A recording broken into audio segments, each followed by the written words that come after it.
Hey guys, welcome back to A Touch of Grace.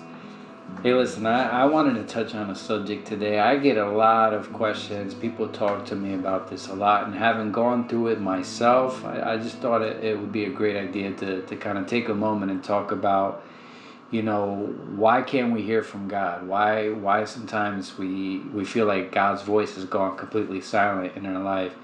And so like I said earlier, this is something that I've gone through these moments in my life, and I can tell you from personal experience that God is definitely working something beautiful in those moments. We shouldn't believe that God is gone completely silent. What we want to do though is we want to take the approach is when we feel that God has gone silent in our lives or we're not hearing Him, we want to take the approach to kind of go into if you will, a period of self-examination, right? As Christians, as believers, we're always called to examine ourselves, to check ourselves, and to really see where our position is with God. Have we backslid? Is there something in our life that really is really hindering our relationship with God, and something maybe that we've allowed to come in that wasn't there before, and now all of a sudden, we feel like God is not really listening to us anymore. And so I know this can be very frustrating, and this is why I wanted to talk about this today, because we get frustrated, right? Everything is going good in our life, and then all of a sudden something happens, and it's like, where's God in all this? Why can't I hear Him anymore? He was like talking so loudly, and I felt like I was growing, and I felt like we were just going in one direction, and all of a sudden I feel like He's gone so silent. So what happened? Well, maybe we can look at a few things and see, maybe we can figure out what it is that happened. The first thing that we want to do is we want to check our line of communication, if you will. What's your prayer life like? Are you praying in the same way that you were a few months ago when everything was going in that direction where you felt really close to God? Or has those difficult situations and circumstances that have come into your life recently have they just really quieted your mouth? Whether you're busy in ministry or whether you're busy working, or maybe your lifestyle has just gotten so busy that you haven't had the time to just sit there and commune with God and talk to God. I worked for many years in the satellite dish installation industry, and when we got service calls or trouble calls, if you will, when there was an issue with equipment, we would go out and, we would have to go through a process of troubleshooting. And so, there was three areas that we could break it down to three areas. We could break it down to the main satellite dish. We can break it down to everything in between, and then you have the receiver that receives everything from the dish that sits on top of the building or wherever we place it. And so what we have to do is, in the same way, when we went to that situation, we would have to assess where the breakdown was in communication.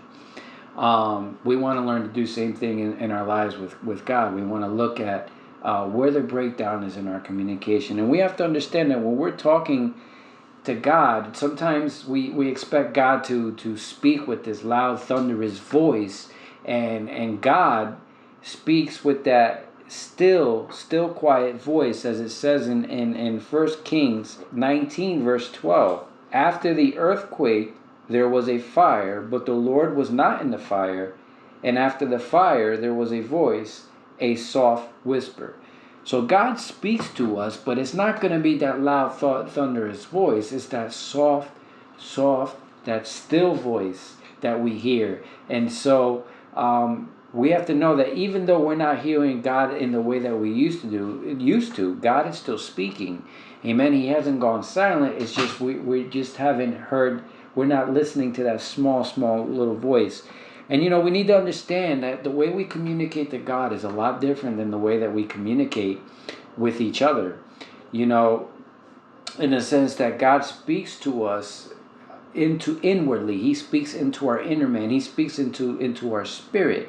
And He may put a feeling, He may put in an overwhelming sense to act on a certain thing, but the way God speaks to us is very different in the way that we would speak to anybody else. And we want to make sure that we maintain that closeness with God. So not only do we hear His voice constantly, but also we get more familiar with His voice, and we can learn to hear Him even when the craziness of life really just picks up steam and everything feels like it's crashing down on us. If once you've trained your ear, your spiritual ear is trained to hear that voice, it could fine tune in it, and it could really make the difference in your walk as a believer. And so I encourage you to spend more time in prayer and in the Spirit. But really, if you're struggling to hear Him right now, go through that process and ask yourself, what has changed? Am I doing things different? Is something that really come into my life that's really quieted my mouth, quieted my worship, quieted my private time with the Lord? Is there something that's eating me up that I haven't given to Him? And it's really not allowing me to walk freely in the promises that He has for me. Listen, God is so close to you, and the Bible teaches that He's ever present in our time of trouble, in our time of need. God is right there. The fact that we're not hearing Him doesn't mean He's left us. It just means that something in our relationship with Him has changed. And maybe sometimes God just goes completely silent on the matter. Just because He's gone silent doesn't mean that He's not speaking. It's like this often said, right? The teacher is silent during the test. That stands true here too. And so finally, we need to understand, is God not speaking because is something changed in my relationship with Him, or is God not speaking because He's chosen to remain silent for a reason? We have to have discernment. We have to pray in the Spirit and ask God to reveal these situations.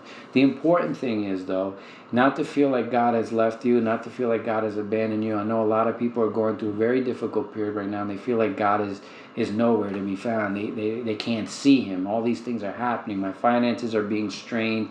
My marriage is being put to the test. I lost a family member, and you're like, where is God in all this? God is there. In fact, God is speaking. He's speaking to you right now. But can you hear Him speaking to you? Amen. He speaks with a still small voice. Amen. God bless you guys. And listen, I want you to be encouraged. As you move forward, take time to examine your relationship with God. If you can't hear Him, go into intimacy. Lock yourself in a place. Still yourself, right? Be still and know that I am your Lord. Calm yourself for a moment and take time to rekindle that relationship with God and really just find out where you're at with everything. Amen. God bless you all, and I can't wait to see you again.